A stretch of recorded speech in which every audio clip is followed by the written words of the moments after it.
welcome. I'm Kriti Mehta and you're watching the NewsX Eurozone. Let's take a look at the headlines this hour. The United States, Ukraine and key European partners are gathering in Geneva today for critical talks in US President Donald Trump's peace plan to end the war in Ukraine. US Secretary of State Marco Rubio arrived in Geneva and is joined by US Special Envoy Steve Witkoff. The United States is signaling that its proposed peace plan for Ukraine may face pushback from Moscow. U.S. Special Representative Presidential Envoy for Ukraine, Keith Kellogg, says he expects Russia to demand changes to the document. Russia's defense ministry reports that air defense systems intercepted and destroyed 75 Ukrainian drones over the past night. Drones were sighted over the Black Sea, Crimea, Bryansk, Belgorod, and other regions. French President Emmanuel Macron warns that the Ukraine plan needs deterrence. Meanwhile, United Kingdom's Prime Minister Keir Starmer stresses that Ukraine must decide matters affecting its own future. Britain unveils a major critical minerals strategy aimed at sharply reducing its dependence on foreign suppliers by 2035, backed by up to £50 million in new funding. The government plans to source 10% of domestic demand from UK production and 20% from recycling. Canadian Prime Minister Mark Carney once again reiterated, saying Ottawa will resume trade talks with President Donald Trump when appropriate, after Trump suspended negotiations last month over an anti-tariff and from Ontario's government. Carney, speaking at the G20 in Johannesburg, said he remains open to discussions with the US.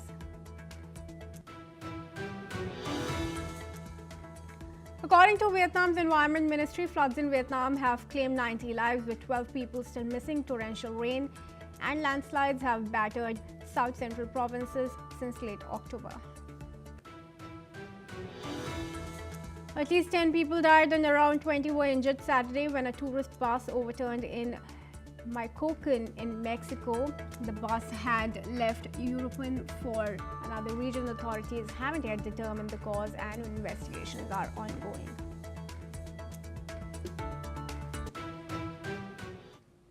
And viewers, the United States, Ukraine and key European partners are gathering in Geneva today for critical talks on President Donald Trump's peace plan to end the war in Ukraine.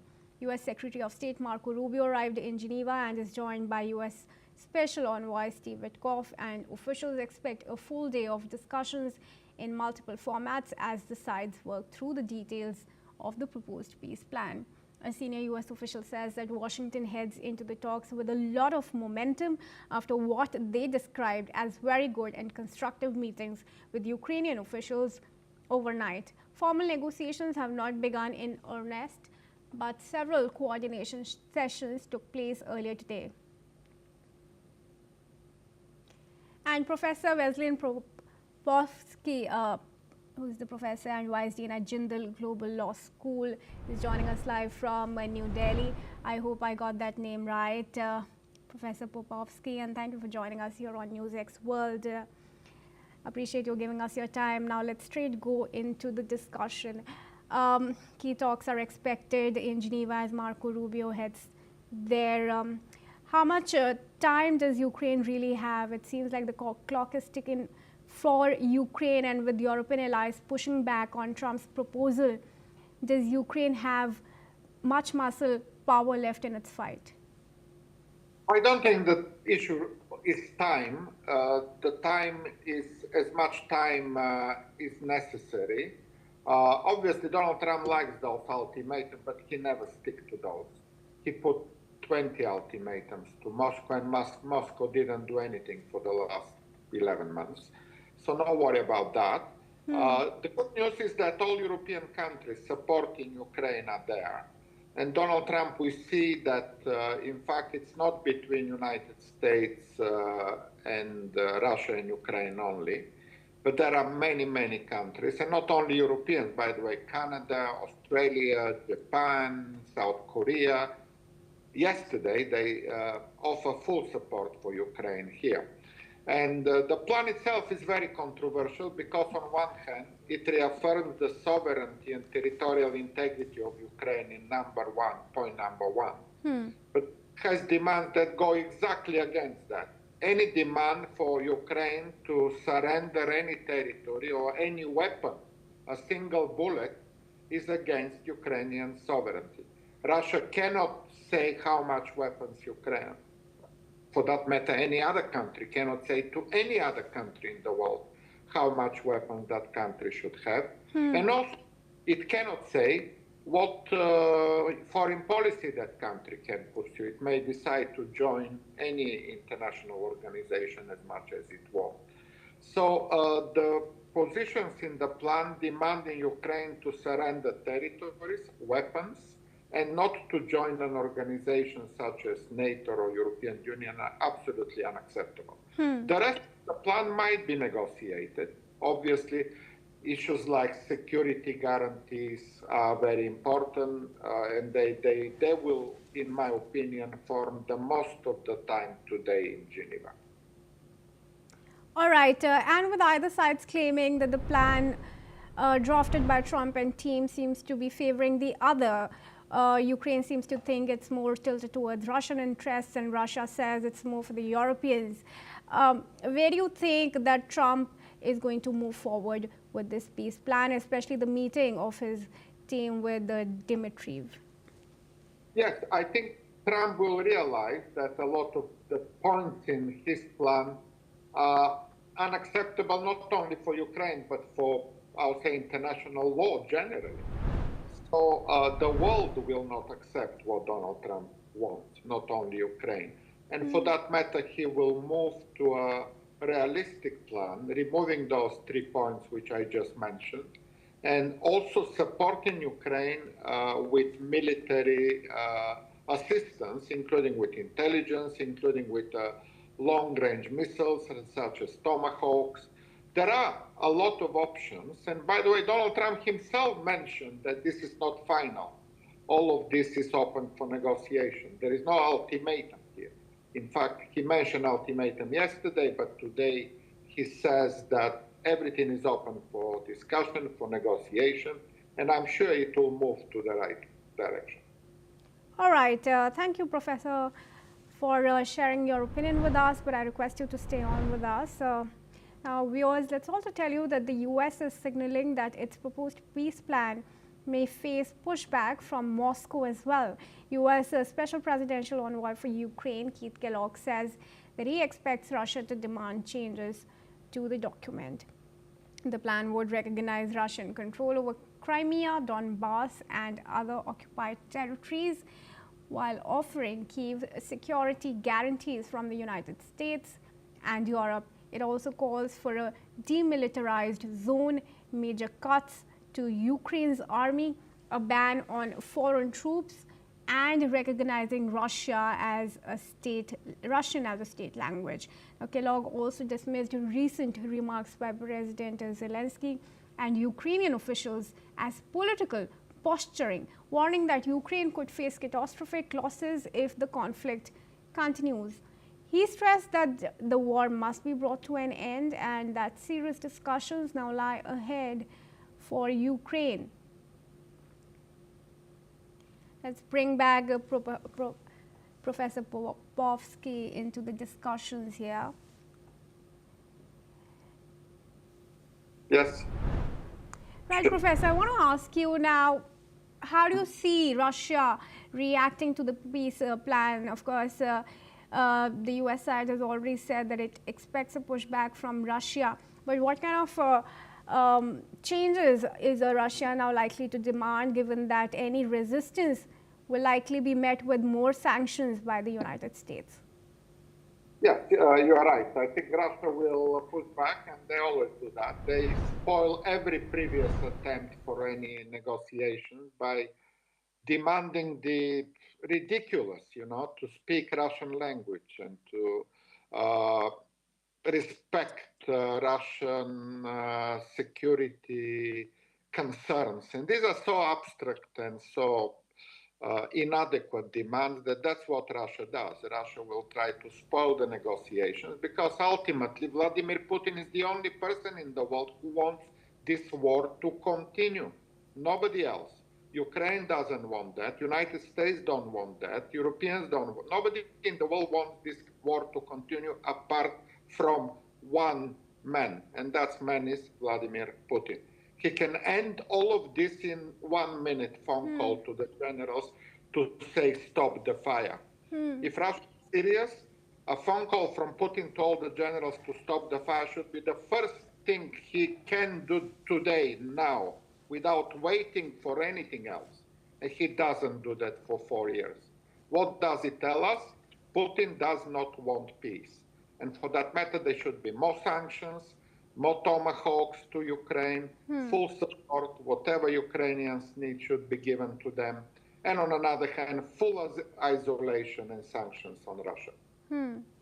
All right, on that note, I requested to stay on as I want to stress more on that piece of information. The US is considering transferring Tomahawks missiles to Ukraine as a security guarantee if a peaceful settlement is achieved. According to sources, American officials close to the negotiations say that the Trump administration understands that security guarantees to Ukraine are not yet credible enough in the US proposed peace plan. Significantly, and to note here is that Trump may increase the maximum permitted size of the Ukrainian army or remove it altogether. The delivery of these missiles is being considered as an alternative to the deployment of European military forces in Ukraine, which Russia opposes. Meanwhile, experts believe Kyiv will not use these missiles against Russia preemptively, because doing so, it would lose the support of the United States and Europe. All right, let's bring back Professor into the discussion. Professor Popovsky, is it really likely that Ukraine, beg your pardon, will refrain from using the Tomahawks if US is really giving those to Ukraine? And even if it does decide to use them, will it really have a huge impact on the Russian side? The long-range missiles, such as Tomahawk, but Ukraine also produces those. Let's not forget they have Flamingo and other missiles. Usually Ukraine will not use any bullet against Russia. If there is a peace deal, if Vladimir Putin makes that phone calls and stops the fire, Ukraine doesn't need Tomahawks. It will not strike into Russian territory anywhere in the future. Ukraine needs weapons now because Vladimir Putin doesn't stop the war. And for that matter, Ukraine needs to destroy targets deep into the Russian territory, military targets, such as airplanes, such as munitions, such as storage place of weapons and all of that. And that's what Ukrainian needs the weapons for, to go deep to the Russian territory and to hit military targets, because those airplanes and missiles go back to Ukraine and kill civilians. So this is the equation here. If Russia stops the war, Ukraine will not need Tomahawks. But if Russia continues to fight, then not only Tomahawks, then Ukraine will need a lot of more weapons to deter future Russian military action against Ukraine. But will it help at all in resolving the conflict, or will it even strengthen Ukraine's fight? Yes, it will resolve the conflict when Russia feels the pain of continuing fighting. So far, and that's the problem, because there was too much delay in supplying Ukraine with the necessary weapons. And Ukraine had to produce those by itself, with its own limited economic power. And for that matter, if these weapons were in the Ukrainian hands already, the war would have been very different today. Russia needs to feel the pain from Ukrainian hits deep into its territory, as to consider. So far, Russia is very comfortable. They simply kill civilians every week, as we see, without much of retaliation. If there is real retaliation by Ukraine, then only and only then Vladimir Putin doesn't understand any language apart from force. apart from coercion, apart from sanctions, apart from isolation. So sanction Russia, isolate Vladimir Putin, don't talk to him at all, supply Ukraine with weapons, and only that way Russia will sign a ceasefire. All right, those opinions of yours are definitely very interesting to know. Thank you for joining us, Professor Popovsky, here on NewsX World. And with that, viewers, let's tell you now that a Russian drone attack in a residential area in the Ukrainian city of Dnipro has injured over 14 people and damaged apartments and cars. Several elderly residents of a damaged building say that they longed for peace but doubted it would come soon, noting that international proposals seemed meaningless on the ground. Meanwhile, Russian Defense Ministry says that Russian forces have taken control of Petrivsk in Ukraine's Donetsk region and TK or Dane in eastern Ukraine. This comes as top officials from the United States, Ukraine, and national security advisors from France, Britain, and Germany are holding talks in Geneva to discuss Washington's draft plan to end the war in Ukraine. Let's listen in to what the local residents had to say. Це було, якраз тільки включили світло у 12 часов ночі. І все, і бахнуло. Перелякалися. У нас дідушка дуже старенький, плохоходний. Ну, вивели його. Хорошо, що у нас друг є і приютив у себе ночувати. Хотілося б, але вряд ли. Дуже хочеться миру, тому що у нас внучка маленька, їй 10 років, вона так плакала, злякалася сильно. Не успокоїться, я вважаю так. Що, я не знаю, я вже всі саме хужі слова, які є на планеті, я всі в їхній адрес відправляю. Після того, що случилося. Це взрив произошов. А далі, я вам скажу, я вже не знаю. And let's move on now, viewers.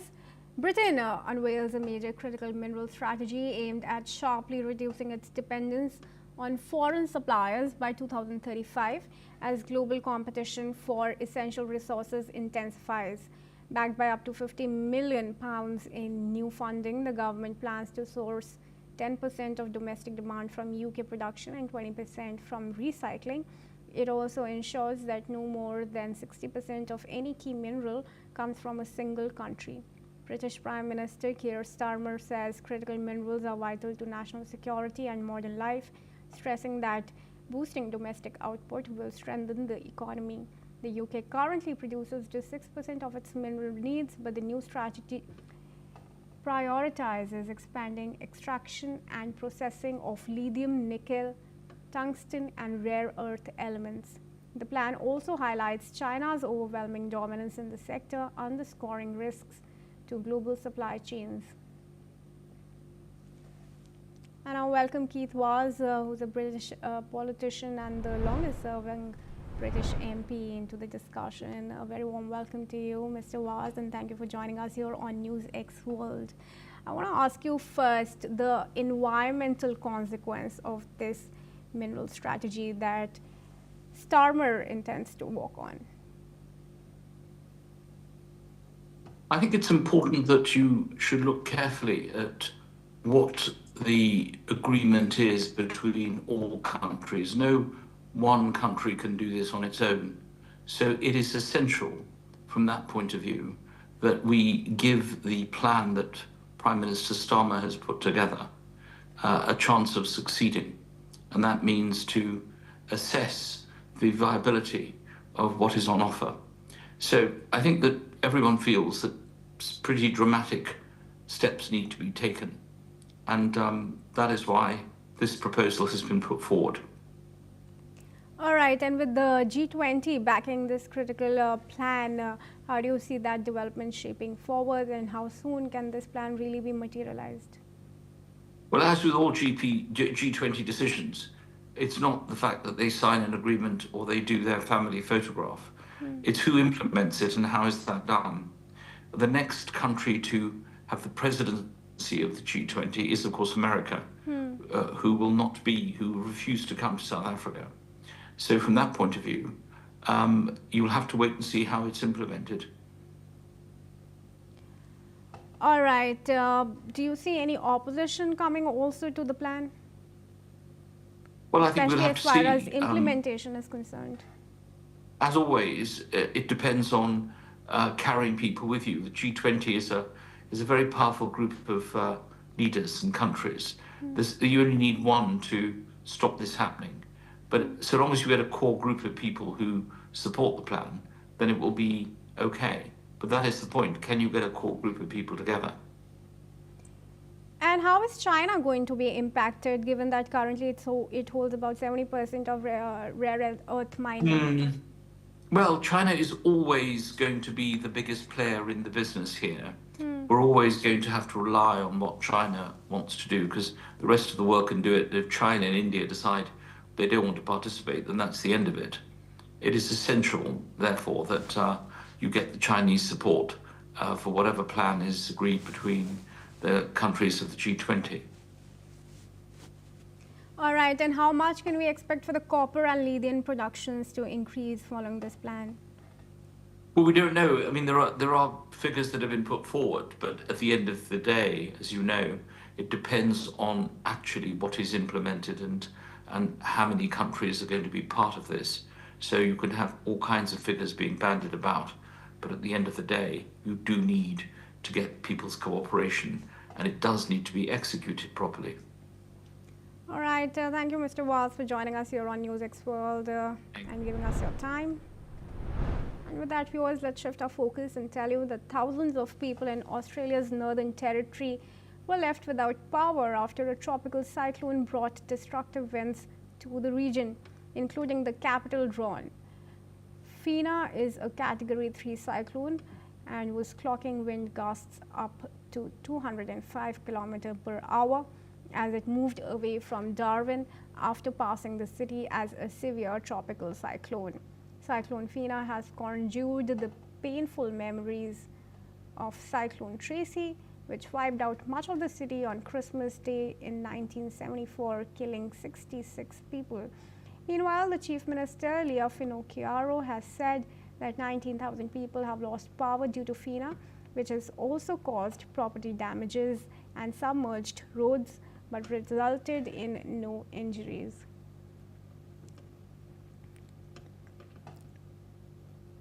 And that's a wrap on the NewsX Eurozone. Keep watching NewsX World for more news updates from around the world.